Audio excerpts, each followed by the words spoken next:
So what I'm going to talk to you about today is Equal Insight, which is a venture that stems from my research and the work that I've done in the Gender Research Center here at the University of Bristol.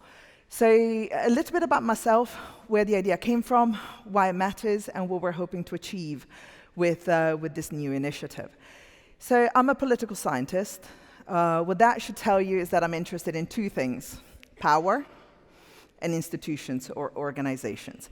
So if you were my first year students, I would start talking to you about the politics of breakfast. And in that, we'd be talking about trade, we'd be talking about gender, we'd be talking about race, we'd be talking about institutions, we'd talk about states. But mostly, I'll start by saying, where did the food come from? Who bought the food? Who made the breakfast? Who did the shopping? And in that, what we're going to be starting to discuss is the complexity of the issues that we're really capturing within Equal Insights. But there is more to me and this initiative, and actually, my biggest inspiration is Miriam. So I want to introduce you to my 14-year-old rebel, Miriam, who keeps me honest, mostly by making fun of me relentlessly. So if you want constant feedback, just have a teenager in the house, pretty much on anything. But most of all is this conversation, which really inspired me. So a couple of years ago, I was getting ready to go for a talk, and she said to me, "So, Mummy, what are you going to be talking about tomorrow?" And I said, "You know, my usual gender, politics, intersectionality, gender." And she was like, she rolled her eyes, and she said, "What? What about the power hierarchy? You can't talk about gender. You can't talk about politics without talking about the power hierarchy." Apart from thinking, well, my job is done, and actually, even though she criticizes me all the time, she's actually listening some of the time, I'm going to come back to this conversation because this captures the aspiration of a generation, I think, of young people who actually want to live in a different kind of society, in a different kind of world. So with Equal Insight, their aspiration is my inspiration, and I'm going to talk to you about some of the things that we're doing. So you could say passion led us here. It is passion for understanding how structures of power shape our lives. And often those structures of power are not manifest. We don't see them. But actually, they're there to permeate organizations, to permeate institutions. What you will start to notice is that I don't talk about people. And Equal Insight is not going to focus on individuals. It's going to focus on the organization, on the institution. It's a system-based approach. Hence, my focus on power and institutions. And here is some of the work that we're doing in terms of my research center, the Gender Research Center. So let me tell you about my journey. My journey started with a pitch in 2019. A pitch to be part of the ARC Accelerator program. I went back, preparing for this, I went back and looked at my pitch, and I thought, oh dear, I'm surprised that I actually got the place on the program. But this pitch was motivated by two things. Again, I go back to my discipline. I'm a political scientist. And as a political scientist, I know that there are two emotions that motivate us, that activate us: anger and hope. Think about what's happening in the world, and we know that those are the emotions that are actually activating a lot of citizens. Let's talk about anger. Why did I decide to apply for this, for the ARC Accelerator? Again, 2019, I'm sitting in a workshop. Two events actually happened that triggered quite a lot of anger in me.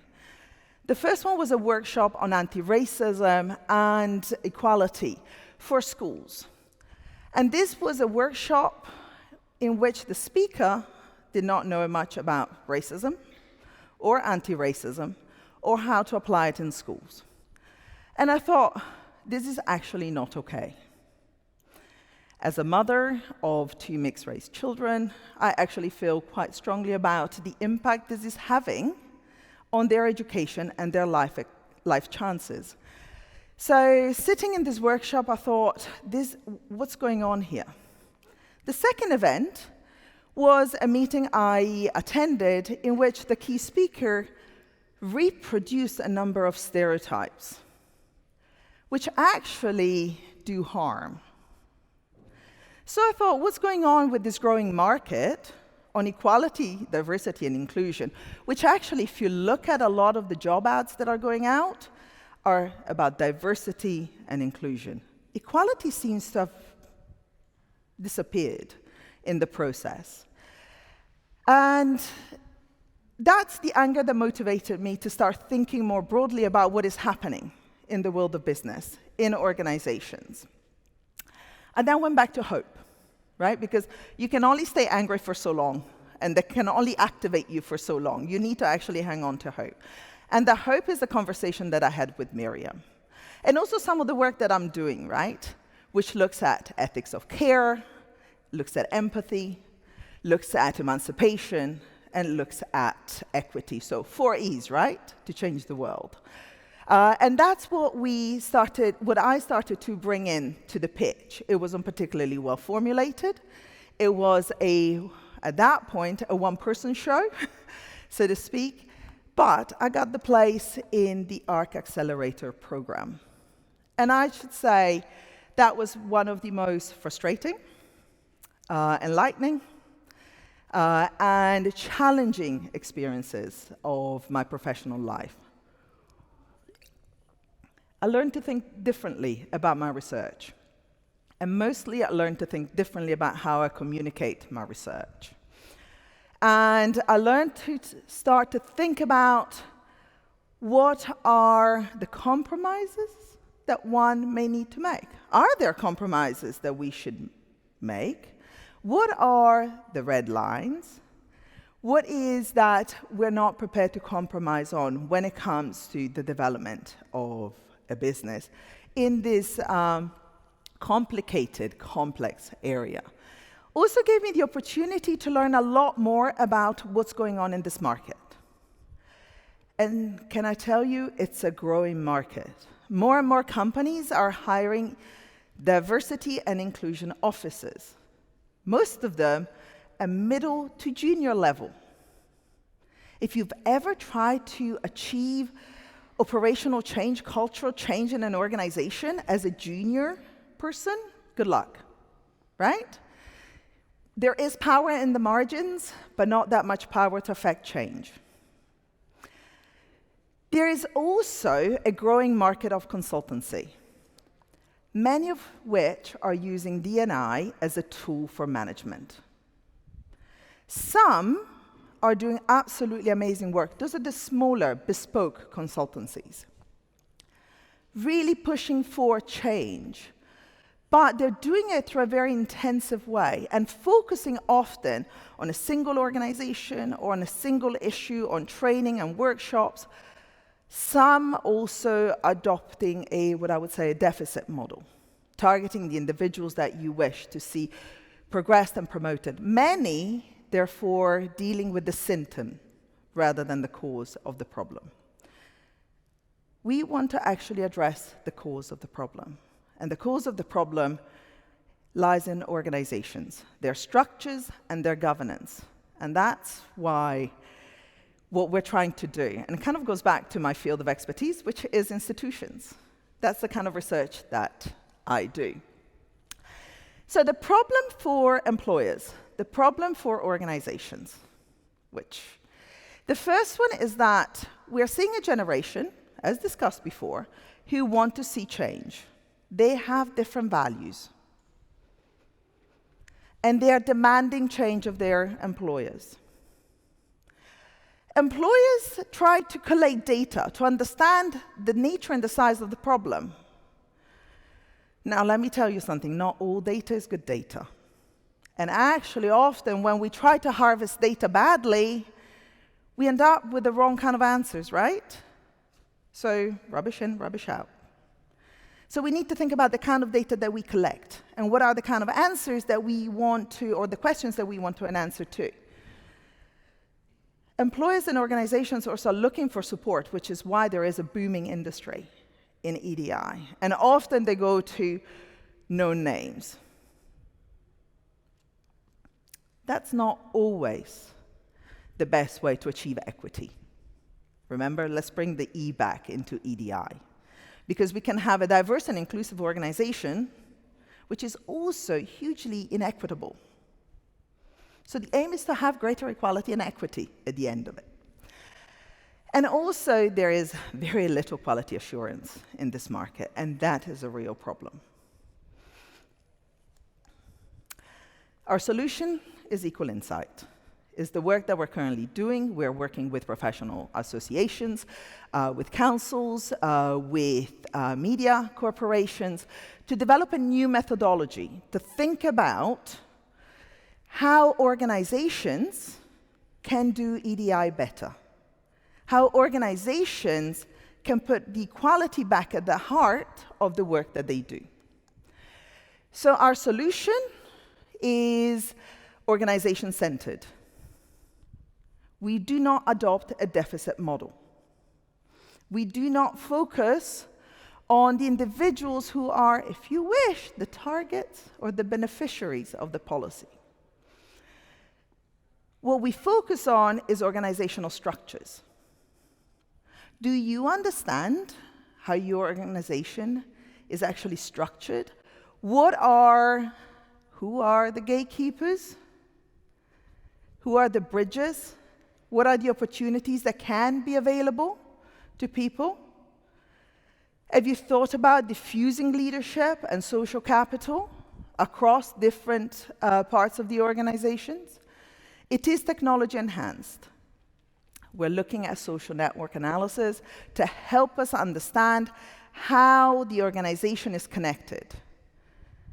Social network analysis focuses on bridges. What we're finding is that actually within organizations we have gatekeepers most of the time. So can we identify bottlenecks? Can we help organizations to collate better data, to actually understand the trends? And last but not least, it's powered by empathy. We put the outcome, the equity, back at the heart of the project, so that we don't just tackle the symptoms, such as the race pay gap, the gender pay gap, lack of progression and promotion, but actually understand why and how organizations, dare I say, are part of the problem, and how they can actually benefit, because this is, the bottom line, right? How can an organization benefit by engaging with this agenda? And you can, through staff retention, through better decision-making, through tapping into new markets, right? And again, let me give you another little bit of a side story. In my spare time, which I don't have a lot of, I'm a basketball coach, and I coach girls' basketball. And all too often, people are not interested in girls' basketball because it's not seen as a market, right? And funnily enough, my team has grown from 20 to 43. We're now recruiting new coaches, so if any of you are interested, do let me know. But we are seeing coaches and other clubs who never were interested in girls' basketball coming up and going, oh, actually, maybe we should start a girls' section, right? But then they don't provide resources. They don't provide coaches. They don't give time, right? So there is a growing market for companies that we can tap into by retaining staff, by bringing new people in, but actually engaging with the new generations who have, as we have discussed before, different values. Again, the empathy at the heart of it. So this is Equal Insight in a nutshell. I'm happy to take questions, and thank you for listening.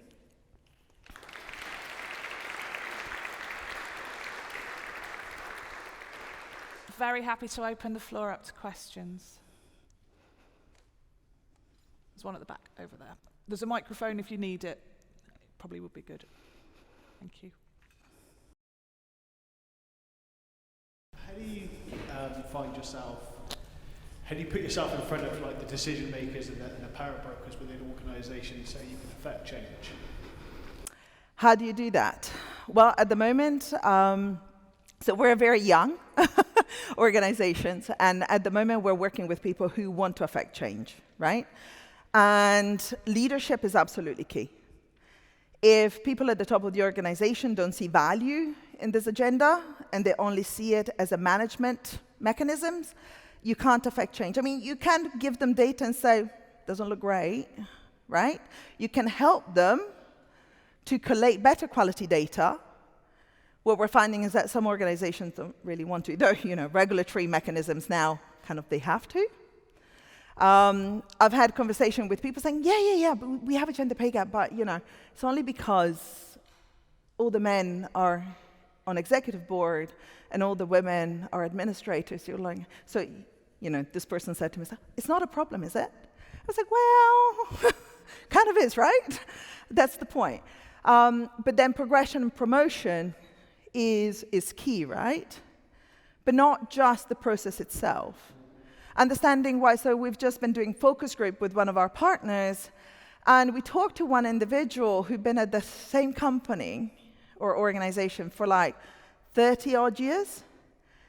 And last year was the first time they thought about applying for promotion, right? So that speaks to, again, social capital, right? How do you diffuse it through the organization? Yes, mentoring. But there is more than that, right? It is about, so if we look at governance, who's accountable for progress? What we're finding is that often is the middle management that is the biggest hurdle and the biggest gatekeepers, right? So even where you have leadership, how does the information, the values of the organization cascade down? And then last but not least, and this is not part of what we're doing yet because we don't yet know how to measure this, and it's going to be really tricky, right? Is you want to know the values of an organization, don't necessarily look at statements, look at who gets promoted, right? But those are the intangibles, right? What we're trying to do with this is focus on things that we can measure through a detailed mapping approach of an organization itself. I'm a qualitative researcher, so I actually like to talk to people. And what we're finding is that only by talking to people, you can then get a really rich picture of what is happening. One of our partners, we're telling them they have a lot more boards and committees than their organizational organogram actually represented, right? And some of the people was like, oh, didn't know that we had that. I was like, okay, who's given time to do this? Who's given additional pay and reward for this? So those are the kind of things that we need to start to measure, and we should be able to help companies with that. Do we have any further? Yep, there's a question at the back over there. Oh. Thank you for that, Roberta. I think it's a genuinely exciting proposition. I think we could see it could be applied to an incredible range of organisations as customers. Matt, earlier in his talk, talked about the need to find a beachhead customer and try and focus. Where do you think that beachhead customer for you might come from? Or where would you like it to come from? I guess is a different view. Oh, God, that's a tough question. So where I think we can make the biggest difference is if we can work with companies that produce HR software that actually can help to develop, to collate data in a systematic way that actually speaks to the problems that we've just identified, right, and we've been discussing. That's probably, in terms of the business, that's where I can see we have the biggest growth, right? Where I think the most important work that has to be done is with senior and middle management leadership within organizations to actually have deeper conversations about why this matters. But then it could be my bias as a qualitative researcher. I like to talk to people. So. Thank you for the questions, and let's thank Roberta again for a really inspiring and fascinating talk. Thank you so much. Thank you.